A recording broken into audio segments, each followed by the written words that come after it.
Wow. You know, Jaclyn, so she made me a little emotional.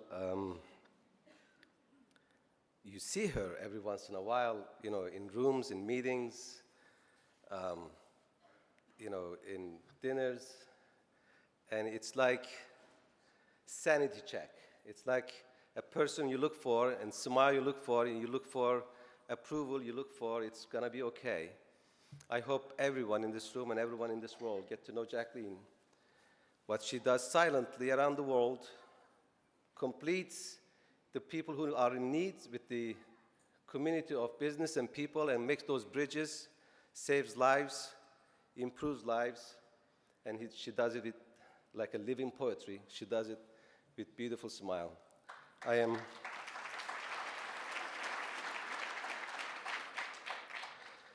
You know, one of the fun things about being parent in America is Halloween. My boys are here. I brought them because it's a very important moment for them to be part of it. It's first time they've ever been to anywhere with me, so I said this would be a great start. And my little one was a dinosaur. His mom picked it. And my older one said he wanted to be a Captain America. He had a choice to become a pirate or soccer player or anything like that, but no, he wanted to be a Captain America. And he didn't stop wearing the costume, even Halloween ended. He still carries the shield. Before I left today, he had the shield on him everywhere he goes. And it makes me think of the superheroes we know in our lives. And Jaclyn is my heroes, one of my superheroes. And I'm honored to know her.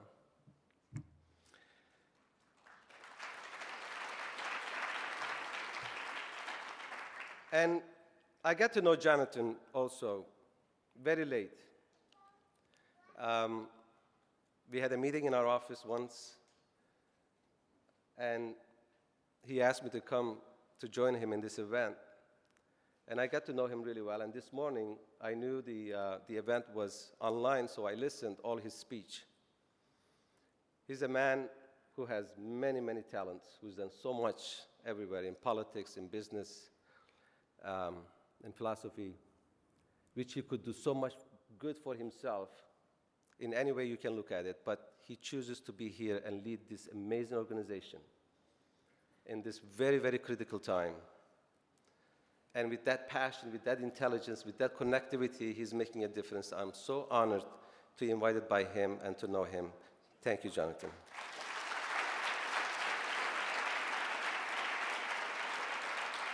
And of course, Sasha, being in the stage with him, I told him outside, and I said, without knowing about this event, I watched the series in one night, all of it. What an amazing performance. What an amazing man and hero that he represented. And his speech just made it. I'm going to be his fan forever. Forever. You know, it's quite an honor to stand here. It reminds me of a story. I got to tell you a story. So there's a man who survived a famous flood. He spent all his life talking about this flood. So when he got to heaven, he asked that the crowd to be gathered so he could talk about his experience with the flood. In heaven, they said, we would be happy to, but you have to remember, Noah is going to be in the audience. This is how it feels to get a Courage Against Hate Award from ADL. For more than 100 years, the ADL has shown all of us what it means to be brave in the face of hate and violence and bigotry. You have taught us what it means to stand up for human rights and human dignity. On behalf of my brothers and sisters at Chobani Tent, and many of them are here today, I want to thank you for your leadership.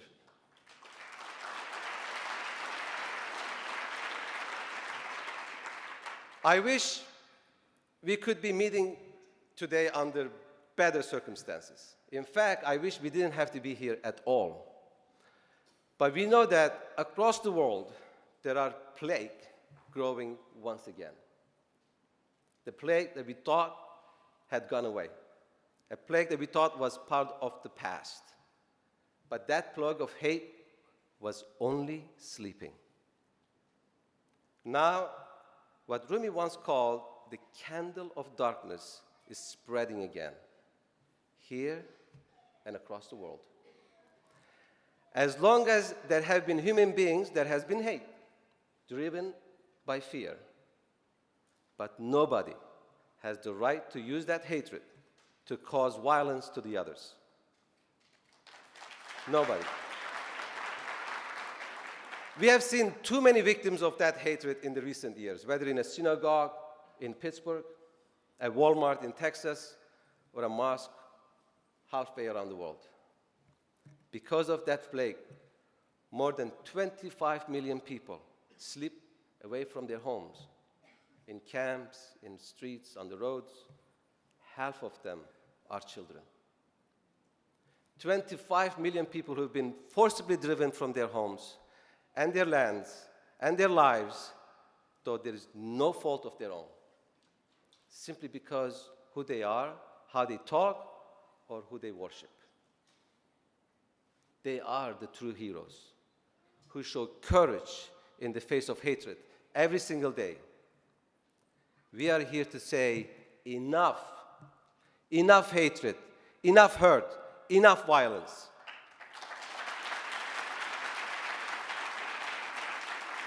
As witness to hate, we can't be silent about it. We can't be numb to it. We can't normalize it. We all have to act now. We all have to be the voices for those who can't speak for themselves. This is the moral challenge of our time. In too many places, never again is happening right now.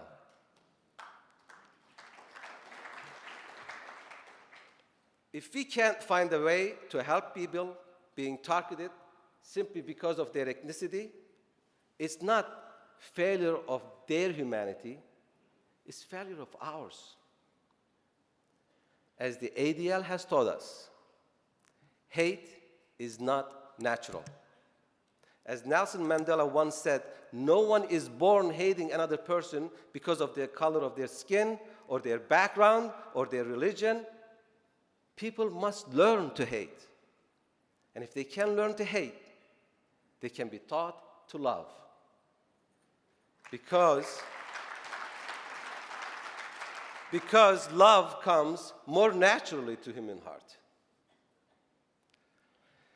That's the lesson I learned from my mother. You know, like Jaclyn said, we were shepherds raising sheep and goats in the mountains in eastern Turkey.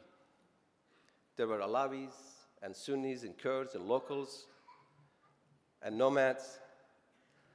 I was aware of our differences, but I was never taught we were different. My mother didn't feed us the poison of hate. She never looked down on anybody. Instead, my mother and my father taught us real leaders don't bully other people. Real leaders don't stir up anger and resentment of other people. Real leaders don't channel hatred into violence against other people. My parents taught us that being strong means being compassionate, that being powerful means being kind. And you don't get true respect by demanding it. You earn it by treating other people with respect.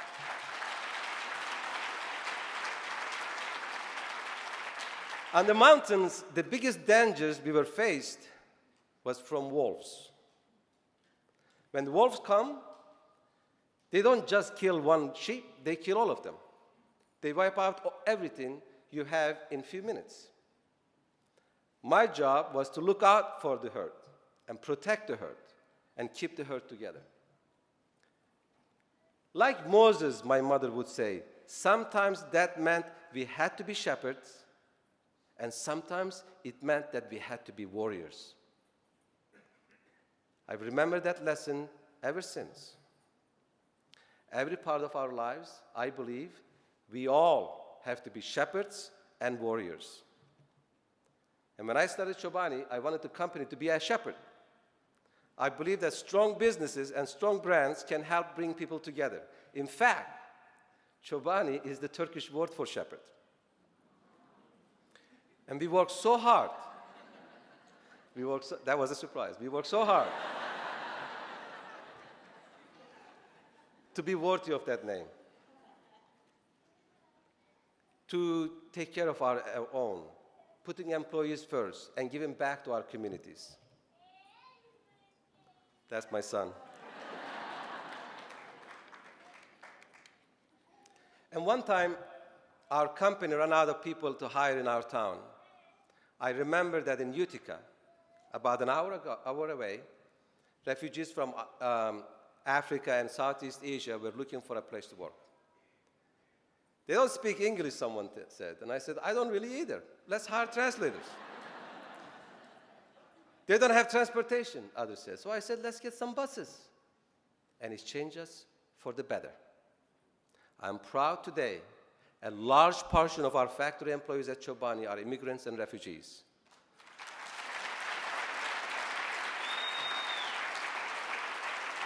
On immigration, sometimes creating a diverse workforce also means being a warrior. When we hired refugees for our plant in Twin Falls, Idaho, a right-wing radio guy went into the air and said terrible, hateful things about them and us. We didn't ignore it. We pushed back, and he apologized. The one thing I've learned about these bullies is if you stand up to them, they'll back down.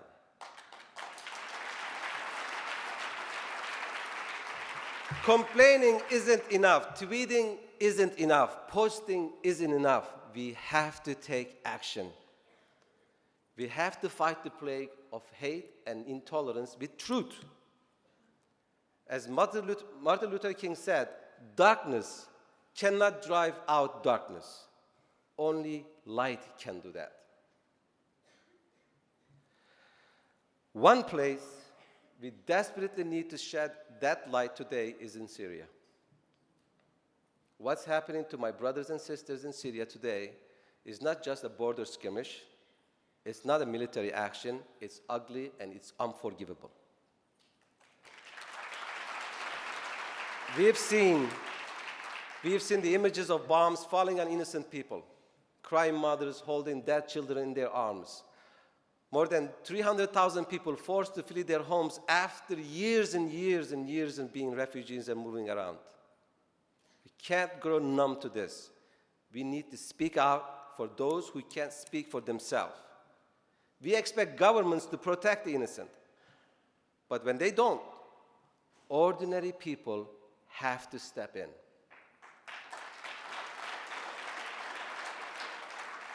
Look, I'm not a political person. Most of us are here are not. But if the government isn't willing to act, I believe that businesses must lead. This isn't about politics. It's about basic human decency. We need businesses to be warriors and to say, you might think it's the right choice to protect oil field over people, but we don't. We need to pressure our elected leaders to end the violence, protect the innocents, provide the assistance necessary to house, heal, and feed refugees, and help them and their children find peace.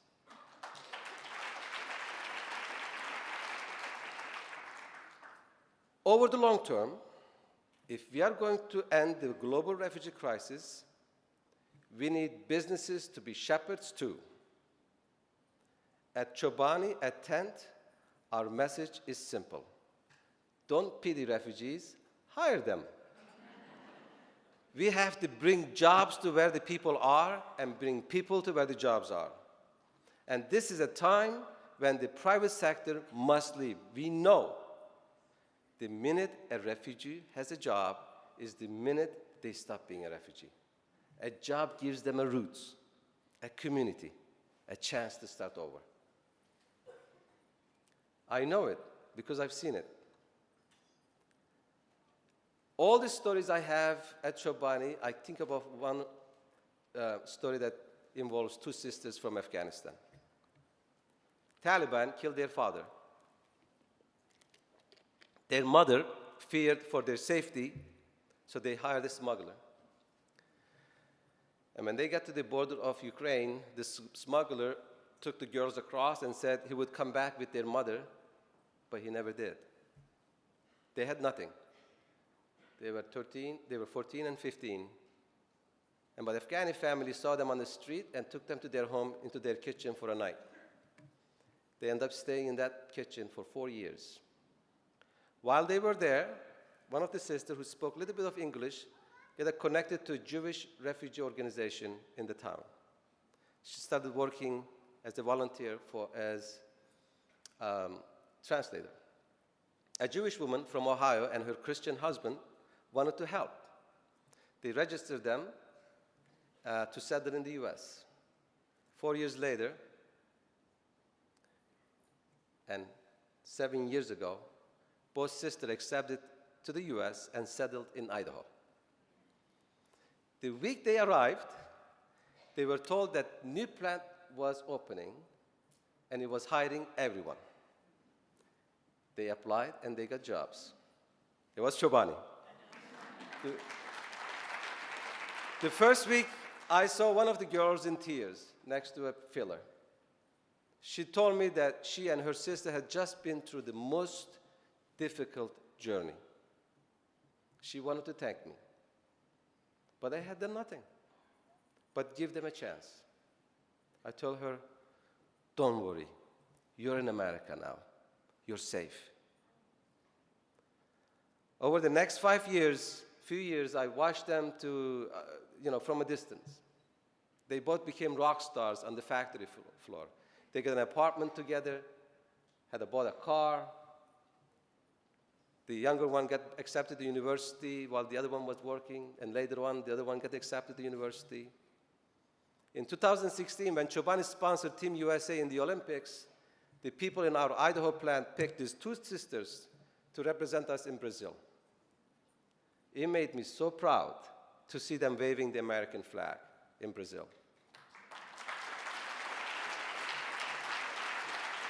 Sadly, they haven't heard from their mother. But the couple they met from the Jewish Refugee Agency still acts as surrogate parents to them. When people ask her where she comes from, she says, my mom is Jewish, my dad is Christian, and they're from Ohio. I work at Chobani in Idaho, where we make Greek yogurt. My boss is Kurdish from Turkey. Honestly, as I said before, I can't think of anything more American than that. This is the only country on earth where this kind of thing is even remotely possible. Because it's in our DNA, because everyone here comes from somewhere else. To you, my fellow shepherds, my fellow warriors, I say, that's the America we love. That's the America we need. That's the America we need to keep alive for our children. That's the America that the Anti-Defamation League fights for every hour of every single day. You know, back on the mountains, there's a tradition that I will never forget. If wolves do attack and a family loses all their flock, an incredible thing happens. The next day, all of the other shepherds bring one of their sheep to the family who lost their flock. If they lost 100 sheep, they're given 100 sheep. Every other family contributes to help to make them whole again. It's a custom that goes back 1,000 years. The idea that nobody should be forced to walk alone or left alone or face hardship or tragedy. That's what community meant us growing up. I refuse to believe that Kurdish nomads on a remote mountain have a bigger concept of community than the rest of us. Brothers and sisters, the wolves of intolerance and hatreds are out there. We will beat them just we have always beaten them, by working together as shepherds and as warriors to dig in our heels, raise our voices, counter their hate with love. This award, this gathering is a reminder that when we stand together and fight together, courage will conquer hate each and every time. Thank you so much.